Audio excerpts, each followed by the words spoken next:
So in this video, I am going to walk you through an exercise that I have entitled Calf Stretch on Crack.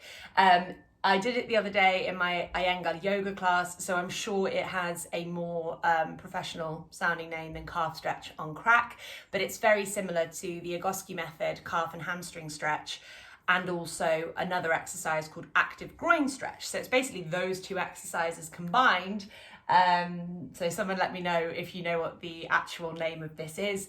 Please don't try this one if your body is particularly volatile. This is not easy. The most difficult thing about it is getting into it, and it is a little bit finicky. So please just listen to your body. Don't try anything that makes you feel worse. Fighting through pain never gets you out of pain. So you are going to watch me have some fun, try and get myself into my calf stretch on crack. You're going to need two yoga blocks, and you're going to need a yoga strap or a leather belt, but a yoga strap is better. And you're going to put the yoga blocks this way around on your sacrum. So I'm going to get myself into the position just because it's going to be impossible for me to lay myself on it. So we've got the blocks like this next to each other. I'm lifting my hips up and I'm putting them side by side across the back and bottom of my pelvis. So I'm in this like supported bridge pose. This is where it gets interesting because now I have to try and lasso one of my feet at the same time. So I'm going to try and, yeah, this is going to be probably not too fun, but also potentially quite funny to watch me try and lasso my foot. I can't figure out a better way of doing this.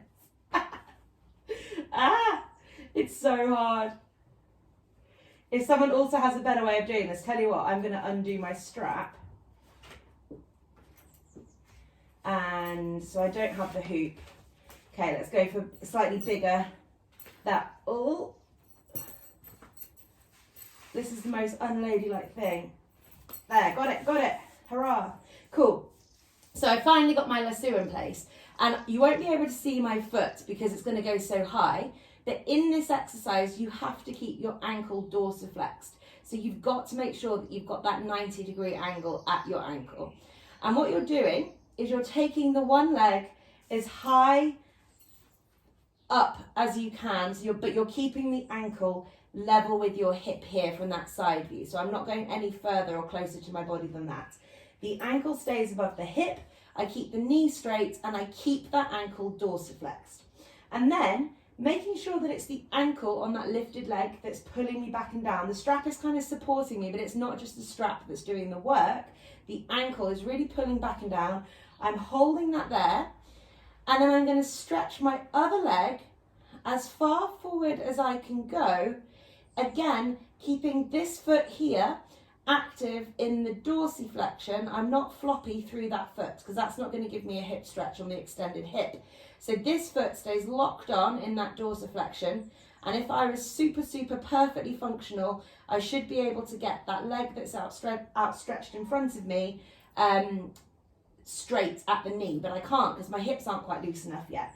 So I'm going to hold this here for a minute, and I'm trying to really straighten basically both of my legs, but keeping my ankles locked in dorsiflexion as I do this. And what you can see is this is basically a really good way of preparing yourself from the splits. So I'm upside down and on my back, but actually this is basically me training myself for the splits. It's the same thing that's going on, and it's really going to be opening up your hips differently from side to side. You've got to keep your ankles active. You will notice, especially probably in the foot that's in the strap, that it wants to point away. It wants to point away from you because it's making it easier. You've got to keep that foot drawn back towards your body, and that's going to give you the stretch on the back of your body and get the quads and the tibialis anterior at the front of your shin working as it should do. Other leg, trying to straighten out that knee, keeping the ankle on the floor, toes up to the ceiling. Hold this here, and then swap sides and do it from the other side as well. I'm not going to do the other side because that might be a little bit too much flapping around like a beached whale. But I hope you enjoy that. And as I said, go really carefully. It's not so much the exercise, it's that kind of block bit at the beginning that could go horribly wrong. So that was my calf stretch on crack. And like I said at the beginning, if you know the actual name of that exercise, please tell me. I'm probably bastardizing some wonderful Iyengar Sanskrit name. So yeah, let me know and I hope you enjoy.